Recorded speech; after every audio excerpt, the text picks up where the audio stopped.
নমস্কার, আমি অনির্বাণ।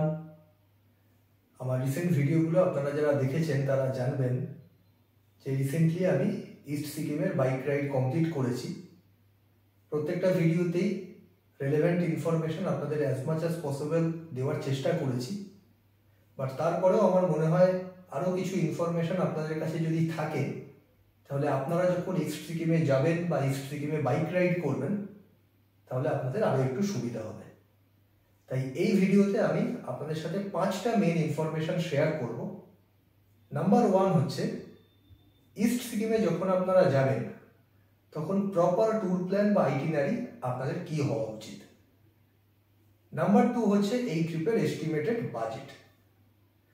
নাম্বার 3 হচ্ছে হোটেলস অ্যান্ড হোমস্টের ইনফরমেশন, কোথায় থাকলে ভালো হয় সেই ইনফরমেশন। নাম্বার 4 হচ্ছে পারমিটস অ্যান্ড অ্যাসোসিয়েটেড প্রসিডিউরস। আর তারপর নাম্বার 5 কিছু মিসলেনিয়াস ইনফরমেশন যেগুলো এই ট্রিপ করে আমার রিয়েলাইজ হয়েছে। তো চলুন পুরোটা আপনাদের সাথে শেয়ার করব, ভিডিওটা দেখতে থাকুন। যে কোনো ট্রাভেল প্ল্যানের শুরুটা হয় ড্রয়িং বোর্ড থেকে, তাই ইস্ট সিকিম প্ল্যান করার আগে এই প্ল্যানিং বোর্ডটাকে সেভ করে রাখতে পারেন। প্রথম দিন আপনি কলকাতা থেকে 550 কিলোমিটার রাইড করে যাচ্ছেন শিলিগুড়ি। কলকাতা থেকে শিলিগুড়ি পর্যন্ত রাস্তার কন্ডিশন এখন কীরকম রয়েছে, বাইপাসগুলোর প্রেজেন্ট আপডেট কি, সমস্ত কিছু নিয়ে রয়েছে আমার কলকাতা থেকে শিলিগুড়ির ভিডিও। তবে শুধু বাইকার বা যারা সেলফ ড্রাইভ করে যাবেন তাদের জন্যই নয়, ট্রেনের টিকিট না পেয়ে যারা বাসে করে ট্রাভেল করবেন ভাবছেন তারাও দেখতে পারেন আমার এই ভিডিওটা। রাতের হাইওয়ের একটা সুস্পষ্ট ছবি এখানে ফুটিয়ে তোলার চেষ্টা করেছি। পরের দিন শিলিগুড়ি থেকে একদম সেবক, তিস্তা বাজার, চিত্রে, মেল্লি, রংপো হয়ে আপনি পৌঁছাচ্ছেন গ্যাংটক। শিলিগুড়ি থেকে গ্যাংটক পর্যন্ত NH10-এর বর্তমান পরিস্থিতি কি, সেই নিয়েই রয়েছে আমার সিকিম সিরিজের দ্বিতীয় পর্বের ভিডিও। এবার গ্যাংটক থেকে আপনি নাথুলার উদ্দেশ্যে যখন রওনা দেবেন তখন আপনার প্রথম পারমিট চেক হবে এই 3rd মাইল চেকপোস্টে। তারপর সেখান থেকে ছাঙ্গু লেক ঘুরে আপনি পৌঁছাবেন শেরথাঙে। এখানেই পাবেন দাগার দোয়ার। এখান থেকে একটা রাস্তা বেরিয়ে যাবে নাথুলার দিকে, আর একটা রাস্তা বেরিয়ে যাবে জুলুকের দিকে। তাই প্রথমে নাথুলা ঘুরে আসুন, তারপর আবার শেরথাং ব্যাক করে জুলুকের রাস্তা ধরুন। এখন আমি দাঁড়িয়ে রয়েছি নাথুলা গেটের সামনে, মানে এই দাগার দোয়ারের সামনে। আগের দিন আমি গ্যাংটক থেকে নাথুলার ভিডিওতে আপনাদের বলেছিলাম যে এই পর্যন্তই আপনি বাইক নিয়ে ভিডিওগ্রাফি করতে পারেন। এখান থেকে দুটো রাস্তা আলাদা হবে, একটা রাস্তা এই দিকে বেরিয়ে যাবে ফর নাথুলা, আর একটা রাস্তা এই দিকে যাবে ফর জুলুক। এই পথেই আপনি পাবেন শেরথাং হেলিপ্যাড, গাঞ্জুলামা ওয়ার মেমোরিয়াল, নিউ বাবা মন্দির, কুপুব ভিলেজ, ওল্ড বাবা মন্দির, নাথাং ভ্যালি, সিল্ক রুটের মতো জায়গা। শুধু তাই নয়, এখানেই আপনি পাবেন হাঙ্গু লেক, কুপুপ লেক বা এলিফ্যান্ট লেকের মতো নাম্বার অফ গ্লেশিয়ার লেকও। তারপর সেখান থেকে শিলিগুড়ি ব্যাক করার জন্য আপনি বেশ কয়েকটা অল্টারনেট রাস্তা পাবেন। একটা হচ্ছে রংলি, সিলেরিগাঁও, ডেলো, কালিম্পং হয়ে। আরেকটা রাস্তা হচ্ছে এই সিলেরিগাঁও লাভা হয়ে। এই রাস্তাটিও বিআরওর তৈরি, কন্ডিশন বেশ ভালো। এছাড়াও আপনারা আমার মতো রংলি, রোরাথাং, রংপো হয়েও শিলিগুড়ি ব্যাক করতে পারেন। রুট ম্যাপ তো হলো, এবার চলুন দেখে নেওয়া যাক ইস্ট সিকিমের প্রপার ট্যুর প্ল্যান বা আইটিনারি কি হওয়া উচিত। ইস্ট সিকিমের প্রপার ট্যুর প্ল্যান যদি বলেন তাহলে পুরো সার্কিট কমপ্লিট করার জন্য আপনার আইডিয়াল আইটিনারি হওয়া উচিত 5 রাত 6 দিনের। যারা বাইক নিয়ে যাবেন তাদের জন্য ডে 1-এ আপনারা কলকাতা থেকে শিলিগুড়ি পর্যন্ত যাচ্ছেন, দিয়ে ওই রাতটা আপনারা শিলিগুড়িতেই স্টে করছেন। শিলিগুড়ি অ্যান্ড সারাউন্ডিং এরিয়াতে আপনাদের হোটেল প্রচুর পেয়ে যাবেন, বাট আমার সাজেশন হবে যে ওই দিন যেহেতু আপনারা এতটা রাস্তা রাইড করে যাচ্ছেন একটু কমফোর্টেবল হোটেল নেওয়ার চেষ্টা করবেন। আমি শিলিগুড়িতে একবার হোটেলে ছিলাম, সেই হোটেলের ডিটেলস আপনাদেরকে স্ক্রিনে শেয়ার করে রাখবো। তারপর ডে 2-তে হোটেল থেকে একদম ব্রেকফাস্ট করেই আপনি বেরিয়ে পড়ছেন গ্যাংটকের উদ্দেশ্যে। যে ওই রাতটা আপনারা গ্যাংটকের এমজি মার্গ চত্বরে ঘুরে বেড়ান, সময় কাটান। ডে 3-তে আপনি চলে যাচ্ছেন হচ্ছে গ্যাংটকের সাইট সিন করতে। দিয়ে ওই দিনেই চেষ্টা করবেন পারমিটের সমস্ত প্রসিডিওরগুলো কমপ্লিট করে রাখা। পারমিটের ডিটেল প্রসিডিওর আপনাদেরকে আমি ভিডিওতেই বলেছি, সিকিম সিরিজের যে ভিডিওগুলো, ওখানে দেখলে আপনারা বুঝতে পারবেন পারমিটের পুরো প্রসিডিওর কি রয়েছে। আর এই ভিডিওতেও আমি পারমিটের কস্ট সম্পর্কে আপনাদের একটা ধারণা দেব। আর তারপর ডে 4-এ আপনারা একদম সকাল সকাল বেরিয়ে পড়ুন ফর নাথুলা। একদম ছাঙ্গু লেক, নাথুলা দেখে বাবা মন্দির, কুপুপ, নাথাং ভ্যালি করে ওই রাতটা আপনারা চেষ্টা করুন আইদার জুলুকে স্টে করার অথবা পাদামচেনে স্টে করার। আর এই পথেই আপনারা পাবেন হচ্ছে সেই এইচআরসিউ সিল্ক রুট। দিয়ে তারপর ডে 5-এ আপনারা সেখান থেকে ওই যেখানে স্টে করছেন সেখান থেকে ওই 10টা সাড়ে 10টার মধ্যেই যদি বেরিয়ে পড়েন, রাতের মধ্যেই আবার শিলিগুড়ি ফিরে আসছেন। এই শিলিগুড়ি ফেরার জন্য অনেকগুলো রাস্তাই অ্যাভেলেবেল রয়েছে। আমি রংপুর হয়ে ফিরেছিলাম, আপনারা চাইলে সিলেরিগাঁও হয়ে একদম লাভা হয়েও ফিরতে পারেন, কালিম্পং হয়ে ফিরতে পারেন। প্রচুর রাস্তাই অ্যাভেলেবেল রয়েছে। আপনাদের কনভিনিয়েন্স মতো যে কোনো একটা রুট আপনারা অ্যাভেল করতে পারেন। তারপর ফাইনাল ডেতে আপনারা আবার শিলিগুড়ি থেকে কলকাতা ব্যাক করছেন। এবার আসি হোটেল আর হোমস্টের প্রসঙ্গে।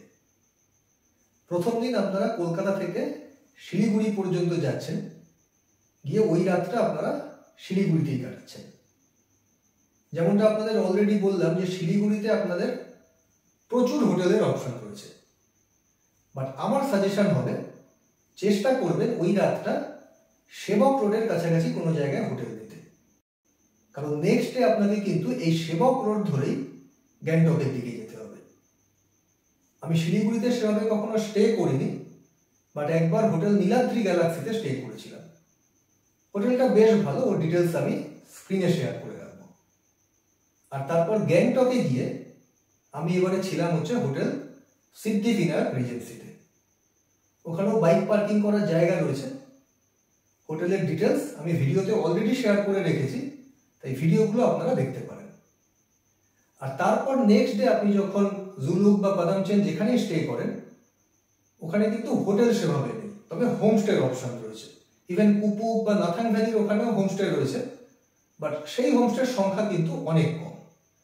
তাই আমার সাজেশন হবে জুলুক বা পাদামচেনেই হোমস্টে নেওয়ার চেষ্টা করুন। এখানে আপনি 1000 থেকে 2000 টাকার মধ্যে একদম ফুডিং লজিং সহই হোমস্টে পাবেন।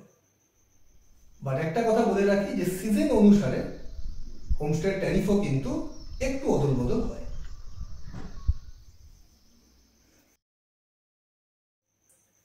এবার হচ্ছে the most important thing, the permit.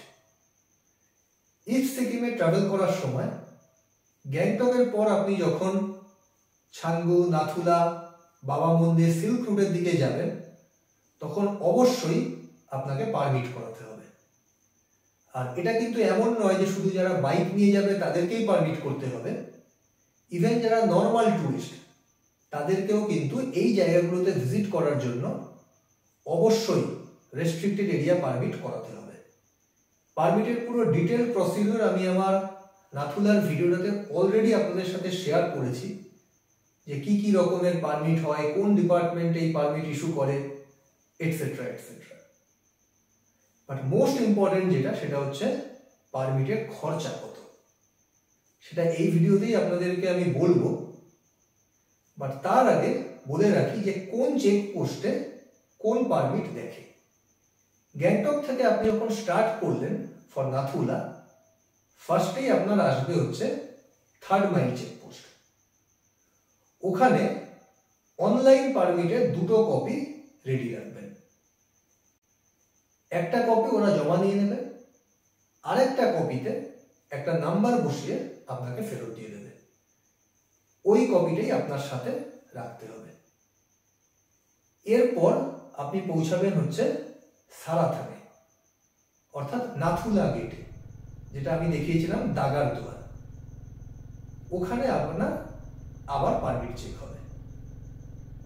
সেখানে দেখবে হচ্ছে অফলাইন পারমিট, মানে ট্যুরিজম ডিপার্টমেন্ট যে পারমিটটা ইস্যু করেছে হলুদ রঙের যেটা হয়, সেই পারমিটের একটা জেরক্স কপি ওখানে আপনার থেকে নিয়ে নেওয়া হবে। এরপর আপনি যখন কুপুপের দিকে যাবেন, কুপুপেও একটা চেকপোস্ট রয়েছে, বাট আমার থেকে কিন্তু ওখানে কোনো পারমিট জমা দেয়নি। আর তারপর আপনি যখন বেরিয়ে যাচ্ছেন একদম লিংতান ক্রস করার পরেও আর একটা চেকপোস্ট আসবে, সেখানে অরিজিনাল পারমিটের কপিটা আপনাকে জমা দিতে হবে।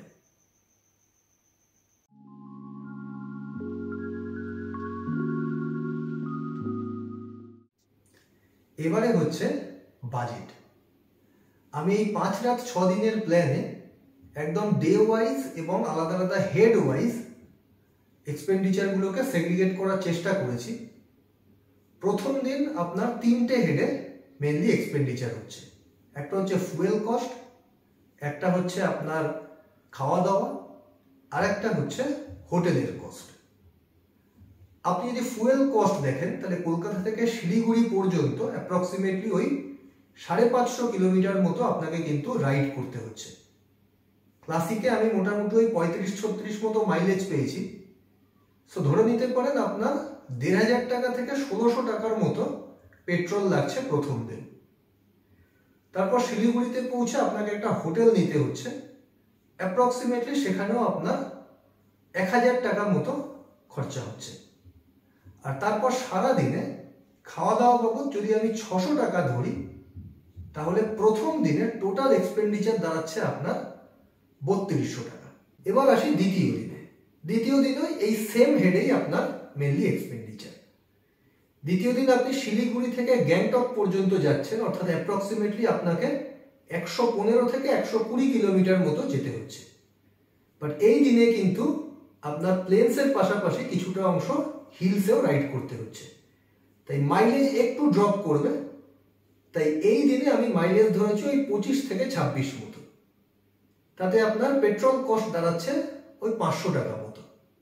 তারপর থাকার জন্য আবার গ্যাংটকে সেই 1000 টাকাই ধরেছি, এবং খাওয়া দাওয়ার জন্য সারাদিনে সেই 600 টাকা। সো দ্বিতীয় দিনে আপনার টোটাল এক্সপেন্ডিচার দাঁড়াচ্ছে 2100 টাকা। এবার আসি তৃতীয় দিন। আমার ট্যুর প্ল্যান অনুসারে তৃতীয় দিনটা আমি রেখেছি হচ্ছে গ্যাংটকে সাইট সিইং এর জন্য। এটা ডিপেন্ড করছে আপনার ওপরে, আপনি কতগুলো স্পটে ভিজিট করছেন। ফুয়েল কস্টটা তার উপর ডিপেন্ড করবে, বাট স্টেইং কস্ট মানে হোটেল এবং খাওয়া দাওয়া সেটা ওই একই থাকছে, 1000 আর 600 মানে 1600 টাকা। সো তৃতীয় দিনের আপনার টোটাল এক্সপেন্ডিচার দাঁড়াচ্ছে 1600, প্লাস আপনি যে কটা জায়গায় ভিজিট করছেন তার ফুয়েল কস্ট। বাট এই তৃতীয় দিনে আপনাকে কিন্তু সাইট সিইং এর পাশাপাশি আরও একটা কাজ করে রাখতে হবে। সেটা হচ্ছে নেক্সট ডে নাথুলা যাওয়ার পারমিটটা আপনাকে কিন্তু এই দিনেই করে রাখতে হবে। পারমিটের পুরো ডিটেলড প্রসিডিওর আমি তো ভিডিওতে অলরেডি আপনাদের বলেছি। আর এখন বলবো হচ্ছে পারমিটের কস্ট। আপনি যদি একদিনের পারমিট করেন তাহলে আপনার লাগতে পারে 1200 থেকে 1500 টাকার মধ্যে। আর যদি আমার মতো দুদিনের পারমিট করেন তাহলে আপনার 1400 থেকে 1800 টাকার মতো লাগতে পারে। আমি দুক্ষেত্রেই একটা রেঞ্জ অফ প্রাইস আপনাদেরকে বললাম, তার কারণ হচ্ছে পারমিটের কিন্তু কোনো ফিক্সড প্রাইস নেই। সিজন অনুসারে বিভিন্ন ট্যুর অপারেটর বিভিন্ন অ্যামাউন্ট চার্জ করে থাকে। তাই আমার সাজেশন হবে পারমিটের জন্য একটু বার্গেন করে দেবেন। এবার আসি এই দিনের ফুয়েল কস্ট। এই দিন আপনি গ্যাংটক থেকে স্টার্ট করে 4টে জায়গায় অ্যাকোমোডেশন নিতে পারেন। আইদার আপনি কুপুপে স্টে করে যেতে পারেন, অথবা নাথাং ভ্যালিতে স্টে করতে পারেন, অথবা জুলুকে স্টে করতে পারেন, অথবা আমার মতো ফাদামচেনে স্টে করতে পারেন। বাট জুলুক বা ফাদামচেনে হোমস্টের সংখ্যা কিন্তু তুলনামূলকভাবে অনেক বেশি কম্পেয়ার টু কুপুপ বা নাথাং ভ্যালি। তাই আমার সাজেশন হবে এই জুলুক অথবা নাথাং ভ্যালিতেই আপনারা স্টে করুন। যদি এই দিন আপনি জুলুক পর্যন্ত যান তাহলে আপনাকে অ্যাপ্রক্সিমেটলি 110 কিলোমিটার মতো রাইড করতে হবে। আর ফাদামচেন গেলে আরও 10 কিলোমিটার বাড়বে, অর্থাৎ 120 কিলোমিটার মতো রাইড করতে হবে। বাট এই দিন আপনি কিন্তু পুরোটাই হিলসে রাইড করছেন, তাই আপনার অ্যাভারেজ মাইলেজ কিন্তু আরও একটু ড্রপ হবে। তাই আমি মোটামুটি 22 থেকে 23 অ্যাভারেজ মাইলেজ ধরেছি। তাতে এই দিনে আপনার ফুয়েল কস্ট আসবে 700 টাকা মতো। বাট আবারও বলছি, এই রুটে কিন্তু আপনি কোনো জায়গায় কোনো পেট্রোল পাম্প পাবেন না। তাই আমার রেকমেন্ডেশন হবে যে গ্যাংটক থেকেই ফুল ট্যাঙ্ক করে নেবার চেষ্টা করবেন। এবার আসি এই দিনের অ্যাকোমোডেশন কস্টে, মানে হোটেলের কস্ট। জুলুক বা ফাদামচেন যেখানেই আপনি স্টে করুন না কেন, ফুডিং লজিং ধরে মোটামুটি 1000 থেকে 1500 টাকার মধ্যে আপনি কিন্তু হোমস্টে পেয়ে যাবেন। তাই এই দিন আপনাকে আলাদা করে কোনো ফুড বিল পে করতে হচ্ছে না। হোমস্টের যে ট্যারিফ তার ভেতরেই আপনার 4 বেলার খাওয়া কিন্তু included, breakfast, lunch, evening snacks and dinner. So day 4-এ আপনার টোটাল এক্সপেন্ডিচার দাঁড়াতে পারে 2900 থেকে 3200 টাকার মধ্যে। এবার নেক্সট ডেতে আপনি জুলুক বা ফাদামচেন থেকে যাচ্ছেন হচ্ছে শিলিগুড়িতে। শিলিগুড়ি যাওয়ার আপনার কিন্তু এবার 3টে অল্টারনেট রাস্তা রয়েছে। আইদার আমার মতো রোরাথাং রংপুর রুট ট্রাভেল করতে পারেন, অথবা সিলেরিগাঁও লাভা হয়ে ফিরতে পারেন, অথবা ডেলো কালিম্পং হয়েও ফিরতে পারেন। আপনি যে রুটেই ফেরেন না কেন মোটামুটি ওই 500 থেকে 900 টাকার মতো ফুয়েল এক্সপেন্ডিচার হতে পারে আপনার এই দিনে। এরপর আপনি শিলিগুড়ি ফিরে এসে শিলিগুড়িতে স্টে করছেন, সেই 1000 টাকাই ধরেছি। আর খাওয়া দাওয়া সারাদিনে আমি ধরেছি আবার সেই 600 টাকা। তারপর নেক্সট ডে আপনি একদম শিলিগুড়ি থেকে আর্লি মর্নিং স্টার্ট করে রওনা দিচ্ছেন কলকাতার উদ্দেশ্যে। ফুয়েল এক্সপেন্ডিচার এবারেও সেই 1500 থেকে 1600 টাকার মধ্যে, আর খাওয়া দাওয়া মোটামুটি ওই 400 টাকার মধ্যে। অর্থাৎ আমার হিসেবে এই পুরো ইস্ট সিকিম ট্যুর কমপ্লিট করতে আপনার 13,500 থেকে 14,500 টাকার মতো হতে পারে। বাট এই পুরোটাই কিন্তু একটা এস্টিমেটেড এক্সপেন্ডিচার, বাকিটা ডিপেন্ড করছে পুরোটাই আপনি কিভাবে এই ট্যুরটা করছেন তার উপরে।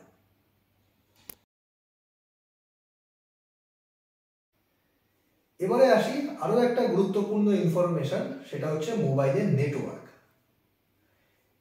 নাথুলা ঢোকার প্রায় 6-7 কিলোমিটার আগে থেকেই আমি আমার এয়ারটেলের মোবাইলে কিন্তু কোনো রকম নেটওয়ার্ক পাইনি। আর অচেনা রাস্তার ক্ষেত্রে আমাদের হেভিলি রিলাই করতে হয় গুগল ম্যাপের ওপরে। সো আমার সাজেশন হবে আপনারা গুগল ম্যাপের একটা অফলাইন ভার্সন অবশ্যই মোবাইলে ডাউনলোড করে নেবেন। আর আমার ভিডিওগুলো আপনারা এন্ড টু এন্ড ফলো করতে পারেন। আশা করি তাহলেও রাস্তা নিয়ে কোনো কনফিউশন আপনাদের আর থাকবে না। আর প্রয়োজনে আমার ভিডিওগুলো আপনারা সেভও করে রাখতে পারেন। ইস্ট সিকিমের ট্যুর প্ল্যান এবং বেশ কিছু খুঁটিনাটি তথ্য নিয়ে আমার আজকের ভিডিও এখানেই শেষ করছি। আশা করি ভিডিওটা দেখে আপনাদের ট্যুর প্ল্যান করতে একটু হলেও সুবিধা হবে। ভিডিওটি কেমন লাগলো কমেন্টে জানাবেন। যদি ভালো লাগে তাহলে ভিডিওটা লাইক করে শেয়ারও করে দিতে পারেন। আর আপনারা যারা এখনও দি ক্লাসিক ভয়েজ ইউটিউব চ্যানেলটিকে সাবস্ক্রাইব করেননি, তারা সাবস্ক্রাইব বাটনে ক্লিক করে বেল আইকনটি প্রেস করে রাখতে পারেন। আর আপনাদের ট্রাভেল এক্সপিরিয়েন্সের গল্প আমাদের সাথে শেয়ারও করতে পারেন আমাদের ফেসবুক গ্রুপের লিংক এই ভিডিও ডেসক্রিপশন বক্সে এবং ফার্স্ট কমেন্টে পিন করে রাখলাম। তো চলুন আজকে তাহলে এখানেই শেষ করছি। দেখা হচ্ছে পরের কোনো ভিডিওতে, পরের কোনো গন্তব্যে। সকলে ভালো থাকবেন। ধন্যবাদ।